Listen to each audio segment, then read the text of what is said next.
How could 3 people in a garage, even in our dreams, be more efficient on finding business solutions than 100,000 employees in a corporate? The answer, obviously, is it should not be. That's why big corporates have put together entrepreneurship programs, and we are lucky enough today to have around the table 3 major corporates to discuss that. We'll start in the sky with Air France, and we'll go all the way down the ground with Michelin and Bouygues. And of course, we'll keep on the panel Elaine, who has been such a great job at introducing this topic. So without further ado, we'll have today to discuss the program Maureen Gall. Maureen is in charge of various innovation programs with Air France, and she will be discussing one specific one. Eric Grab is also launching various innovation and entrepreneurship programs with Michelin, and we'll discuss a few of those. And we have our own Gilles Zancanaro, VP of Innovation and other, sorry, I forgot your title. He's my boss, so I'm a bit impressed. He will tell us his title, and he will discuss various programs we have at Bouygues. So I start with the first question for Maureen. So, Maureen, what are the objectives of Air France's entrepreneurship program, and can you share a few examples of the outcomes? Yes. We launched our entrepreneurship programs 2 years ago, and we just created with a team from the first season a startup 4 weeks ago, so we are very proud of it. Our goal for this program is to offer an ecosystem for teams who have an initiative, want to commit and take responsibility. The objective of the name of our program is Booster le Futur, and the objective of this program is to accelerate the time to market and develop new business with an innovative approach. This program is at the crossroads for transformation and business, and maybe it will be a new way of working in a big corp. The projects from the first season, 2018, or for this season, are very varied, and they all impact the business unit. These are transversal projects. From the first year, the staff or the teams came from Paris, from departments like revenue management, digital, or pricing. It was more engineer profile. But this year, it's very interesting to see that people come from Paris too, but also from Geneva, from Marseille, from Toulouse, from Nice. So it's nice to observe that this entrepreneurship program illustrates the diversity at Air France. The different projects are relatively on a technical level different. Sometimes the barrier to entry is not so difficult, but some projects are very disruptive. Can you give us an example? Yes, we just launched, we create a startup, and the teams came from revenue management and program, and they decide to create a new solution, a new revenue management solution, to offer, it's a B2B solution, and they create a solution to offer a second chance to a revenue. So it was not in the backlog from the revenue management, with full plan for the next 2 years. So we can see that this entrepreneurship program is a good opportunity to accelerate the ideation from the employees. Thank you very much, Maureen. Eric, what measures did Michelin take in the same field, entrepreneurship, and how does your co-innovation ecosystem Moving On work? Well, let's say first that, let's be humble, it's a complex issue. It's not easy. We are learning each day. To launch this type of programs that Maureen just described, we thought that we have to create the right conditions, and we took 4 initiatives. The first one was to focus on customer centricity. We tried our best to make our people understand that we were not enough customer-centric globally. When I began to discuss with these entrepreneurs we have found and to tell them that selling a tire was not really customer-centric. Why? Well, because if you purchase 4 tires, then I'm okay, I receive money. But if you have a flat tire 1 week after, I tell you, well, it's your problem, you bought it, you had a flat, bad luck, it's your problem. It's not really customer-centric. So, you know, telling that to the Michelin people, selling mainly tires for the moment, it's a kind of revolution. And then I told them, well, if you sell mileage instead of tires, then you are beginning to become a little bit more customer-centric. And if you are selling jobs to be done, like uptime, like going from point A to point B, mobility, or just safety, or even fuel efficiency, then you are even more customer-centric. So just to make them free and to think differently. First initiative. The second initiative was about empowerment. You said it, you need these people to understand that they have the power to decide and to develop their own initiatives. Just an example, because I don't want to be too long. We went from 3 business units to 14 business units, which is already something because, you know, we have more small units now. It's more horizontal management than vertical management. We went from 12 hierarchical level to 6, which is already good, half of it. So this type of things, empowerment. The third initiative was simplification. You know, I am surrounded by brilliant engineers in the Michelin company. They love complexity. And if you cut complexity, they reinvent complexity because they have trained to manage complexity. They love that. So simplification. They learned that at MIT. Yeah, well, I heard about that about Bouygues, but you will tell us. Maybe at Bouygues too, we'll see that later. Yeah, absolutely. No, just joking, but it's a real issue. You know, we have to simplify our processes. For these guys, you know, they need to focus on their customers, of their new ideas, their new products, their new offers, not about long administrative processes. So simplification is really a daily fight, I can tell you, in our big corporation. And last but not least, we spoke about the Moving On ecosystem you were mentioning.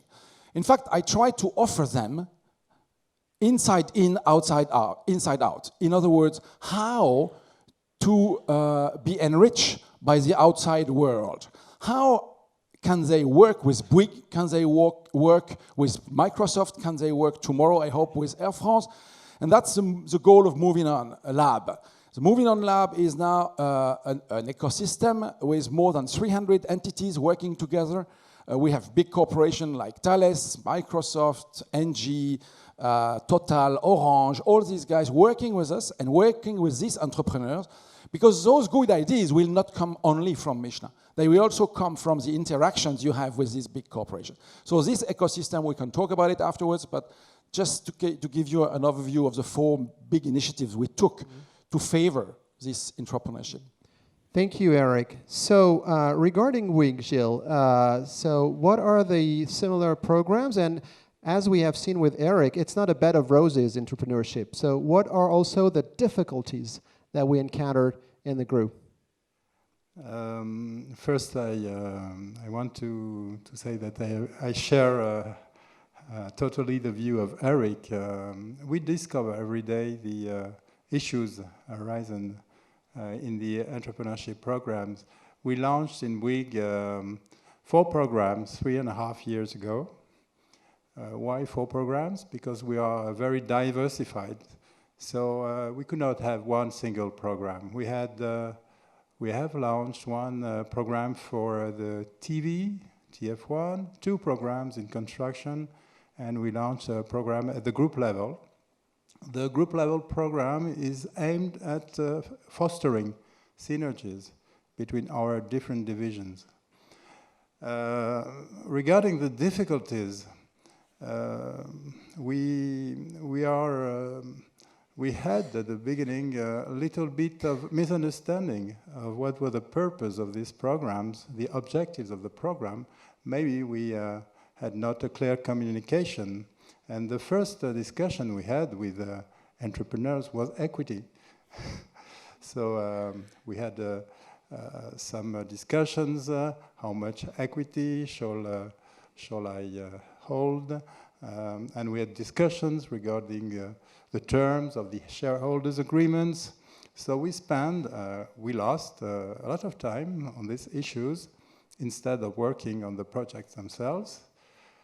Now I think this issue is a little bit clear. On the second difficulty, just to piggyback on equity, to see what is your answer very quickly in Michelin and Air France? Equity for entrepreneurs, no equity? For the first time, we give to the entrepreneur team 15% of equity because they accept to left Air France, and we wanted to value the risk-taking behavior. But so they resigned from Air France. Yeah. In exchange, sort of, for this. They had to do that for the equity. Okay, and 15%. Michelin, what are you doing? Possible, but mainly for the company. I mean, we believe that we are all working for the Michelin company, so we will develop new ventures for the company. So yes, possible, open, but not the majority of our cases. Okay. So Gilles, coming back to you, and you wanted to say another difficulty? Yes, the second difficulty, we clearly underestimated the means that we have to devote to these programs. We have to have a specific organization, we have to have specific financing, coaching teams, we have to have support teams, expert in legal, in HR, because these issues are not usual, and our usual ancillary support teams are not used to deal with these issues. So we have to dedicate experts to these programs. Absolutely. We have a concrete example right now. One of our entrepreneurs is willing to develop a non-profit organization. I asked my legal guys, can you help? We never created a non-profit organization. How can we do that? So, Hélène, we have seen 3 examples of 3 major groups on how they're handling entrepreneurship. You're the professor here. How do you grade them? How do you grade us? A plus, everyone. A plus, everyone. I actually have follow-on questions, like a million questions. May I ask some of them? On the having different kinds of people coach the teams, what are you all finding in terms of the programming needs, like experience of the people in the innovation group that can enable and coach people making new ventures? So nonprofit aside, that's kind of okay, so that's the mechanics of starting, but then there's the coaching along the way of creating a new venture. So who do you use to coach these people? Interesting. Gilles, maybe you want to answer? Internal, external coaching, what do we do? There are 2 phases. When we are in the first phase of creation of the project, I think the external expertise is better, because we have to have an outside another view, a new view on our problems, and I think it's better to have this view from outside of the company. Regarding the process itself, when we decided to accelerate one project, when we start to commercialize the products, I think we have to form our own experts on the entrepreneurship issues internally.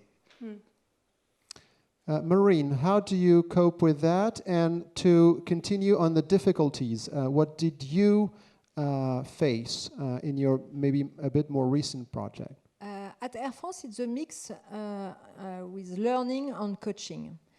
And this is external service because we want absolutely to have a business driven for this project. So we are working with another, with an outside, an external support. Okay. And so what keeps you from sleeping at night? What wakes you up in the middle of the night regarding those entrepreneurship programs? What the pain point? The biggest challenge at the beginning was to accept, to disrupt the classical decision channels for the entrepreneurship projects. It was difficult for the business unit because our economic system is complicated. So it was a pain point at the beginning. Can you take an example without telling names? It's difficult. No, but the business unit is in charge of its own innovation. So it was difficult to accept that the entrepreneurship program would innovate in their own business. And with the teams which we create the startup, the discussion was very, very long with the business unit who signed the first commercial contract with the startup. And they discuss until the last day, on the last minute before to sign. And we discussed a lot. And this business unit was including on the project since the beginning. It's incredible.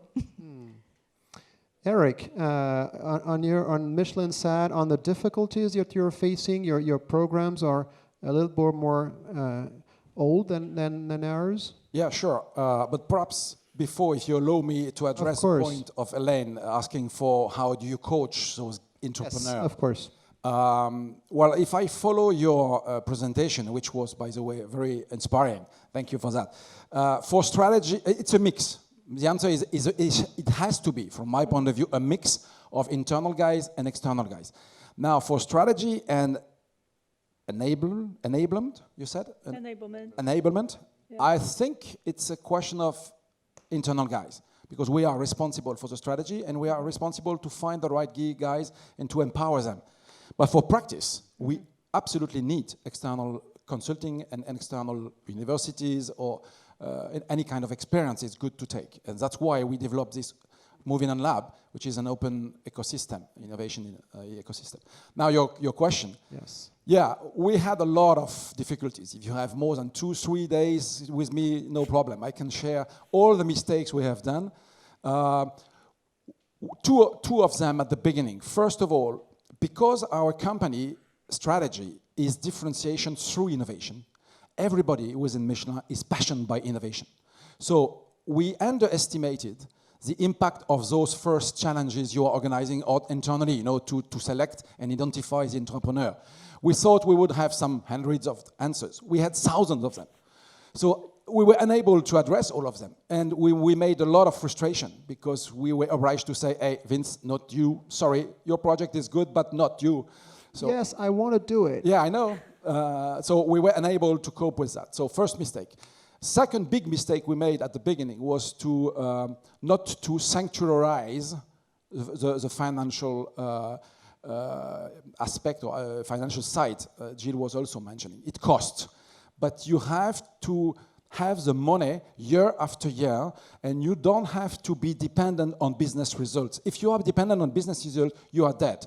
Talking about money, that's an interesting point. Where does the money come from? Does it come from the business unit or from central offices? Well, at the beginning, as I told you, it were coming from business units. So in some cases, it's working as Hélène demonstrated it, because if the business unit is involved in the governance, for example, they know why they are spending so much time, so much energy, so much resources, because it's their problem, then it's working. But in some cases, and particularly when you want to disrupt, it's not linked to the business unit. Or the business unit is telling you, okay, do it. It's not my deal because I have a lot to do. But do it alone. I don't want to be part of it for the moment. Then you have to sanctuarize at the corporate level. What do we do at Bouygues, Gilles, on this front? For financing, Financing, yeah.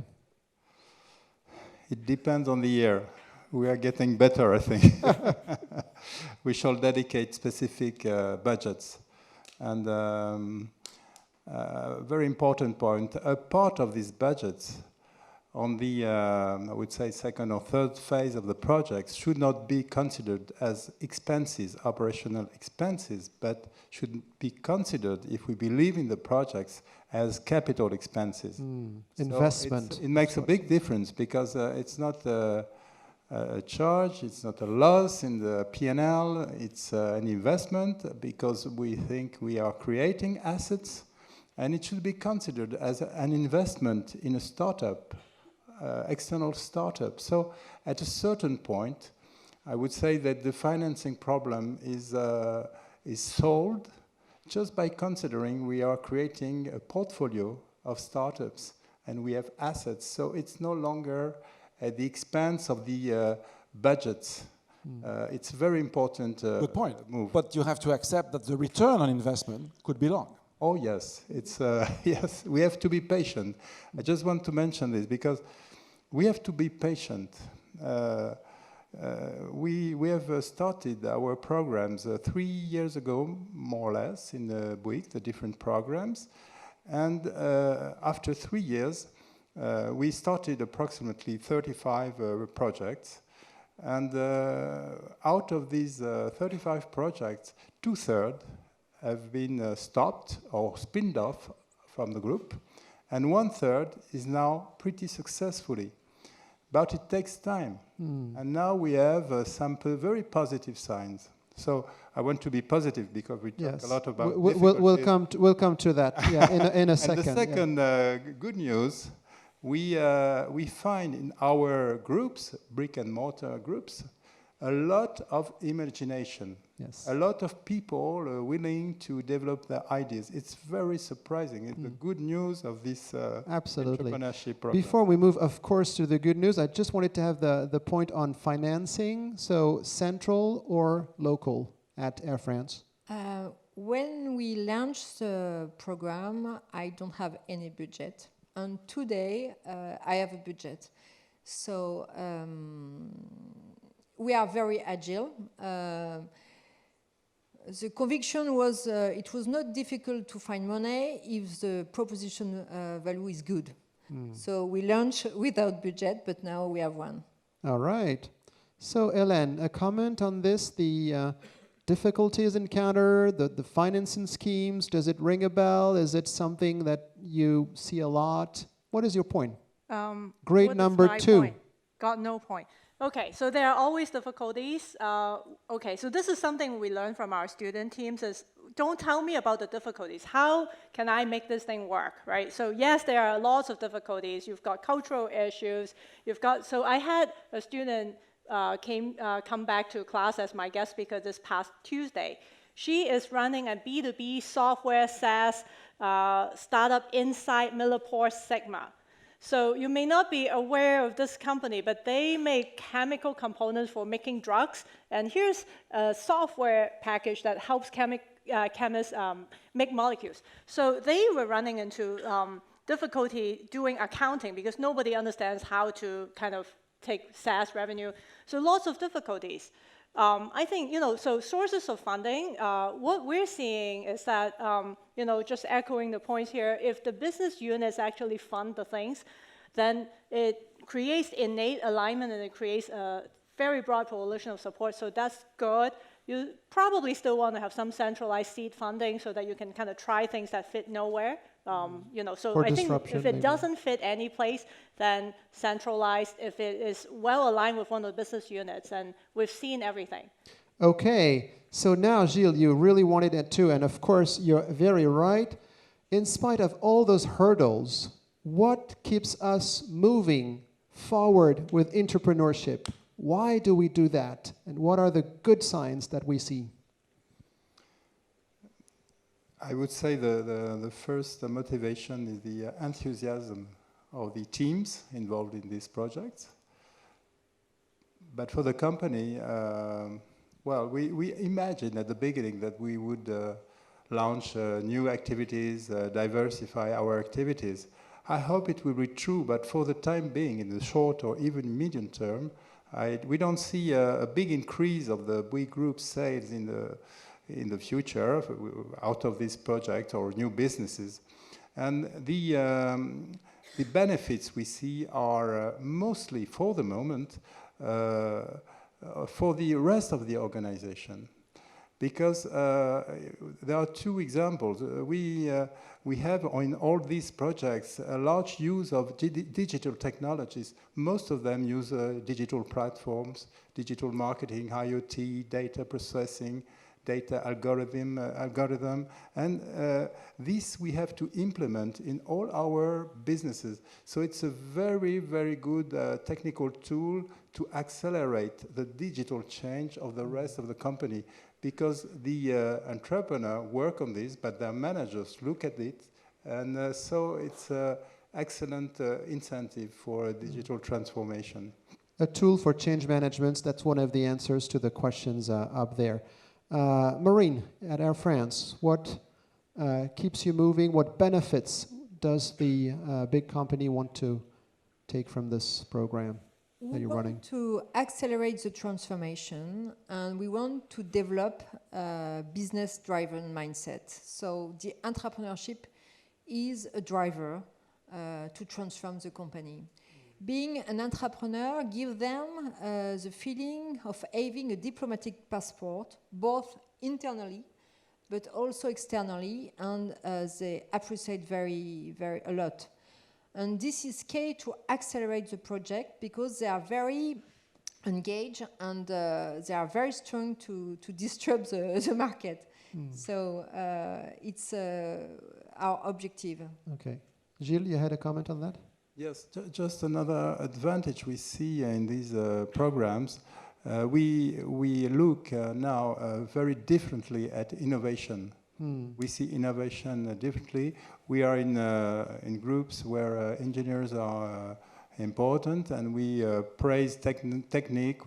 We love technology. We praise technique innovation. But with these projects, we talk of clients' pain points, we talk of user experience, and slowly but very efficiently, everyone in the company is starting to look at innovation from a customer-centric view instead of just technical views. Like the coffee machine discussion that you were mentioning, Hélène. Yep. Eric, in Michelin, what are the benefits that you're looking forward to getting? Well, let's be ambitious. We want to change the world. Yes. All right? Beginning with the mobility world, in our case. But no, it's not a joke. I mean, if you want to face and tackle all the challenges we have in front of us, we need to disrupt. We need to find new entrepreneurs. We need to do things differently compared to what we have done until now. I mean, talking about mobility, just two words, think about congestion and related economic losses, think about pollution and quality of air, think about climate change and greenhouse gas emission. We won't face these big issues without finding new entrepreneurs, new solutions, disruptions. And you cannot find that alone. I mean, Michelin alone won't be able to tackle these issues and these challenges. Ecosystem approach. That's why ecosystem is key, and good news, for those entrepreneurs, ecosystem is really a dream, because they can find a lot of new people, a lot of new investment potential, and so on and so on. So, yeah, that's my ambition for entrepreneurship. Excellent. So before we move to the conclusion, because time is running thin, just a question from the deck up there. What are the metrics? Hélène just said you need to have metrics. What you don't measure, you don't improve. What kind of metrics do you develop in your program, starting with you, Eric? Yeah, sure. I mean, we are completely online with Hélène. I mean, I spoke about the first initiative we took, which was customer centricity, telling to our people, we are not customer centric. We should become much more customer centric. So obviously, our metrics are mainly driven by the value chain of our customers. So where do we have an impact on the value chain of our customers? And all the KPIs she described, I don't want to repeat, are the one we try to You're follow. using. Not easy, as you know, but we try to follow them. The same for us. Mary, same for you? Gilles? Same. Okay. Excellent. So we have time for one more question. Oh, diversity. That's a very good question. How do you inject or leverage diversity? Well, maybe we'll start with you, Marine, at Air France. For the first step of the program, we have the first period is an ideation period, and we use a platform. And the platform is open to everybody, and it's our driver for diversity. After the pitch, at the end of the ideation period, we organize a pitch, and the jury give a go for 5 or 6 teams every year. Eric? Yeah, I mean, for me, diversity is not anymore, well, it should be also, but it's not a real topic, gender, educational, socio-economic. Diversity is having a lot of companies with different perspectives, different know-how and expertise. And I would love to have brick and mortar managers in my ecosystem. I'm looking to Christophe. Because, yes, diversity is coming It's in from... flesh, it's not brick and mortar. Yeah. No, but diversity is that for me. People coming from Bouygues, people coming from Microsoft, people coming from Michelin, people coming from startup companies, from academics, MIT, from, exactly, mixing, from international organization. This is diversity. And this is from this diversity that the disruption and the innovation will really be developed. Gilles, point on this one? No specific action for diversity for entrepreneurship program, because all these actions are included in the group Bouygues. Apart from the same approach, which is to have like a mixed group of people coming from all horizons. And yes, of course. Yes. It's obvious. Okay. Can I add Yes, a of perspective course, on that? before we move to the conclusion. Go ahead, So, Elaine. yes, I have a position on diversity and inclusion, and I might run over 2 minutes. So, okay, so we sit at MIT, where we pride ourselves on being a diverse and inclusive institution, and sometimes our teams look all the same. Well, why do they look all the same? Because it's easy for people who find people who look like them to start things with. It's easy for people to invest in teams that look like them. So if we did absolutely nothing, then all of the entrepreneurs would look like men, white men, right? 100% white men. So, but if you look at what Lots of support in the room here. yeah. But if you look at our cohorts of who's coming out of our programs, it is not that. It is 36% female. It is every degree. It is 12 different sectors. You know, like different kinds of experiences.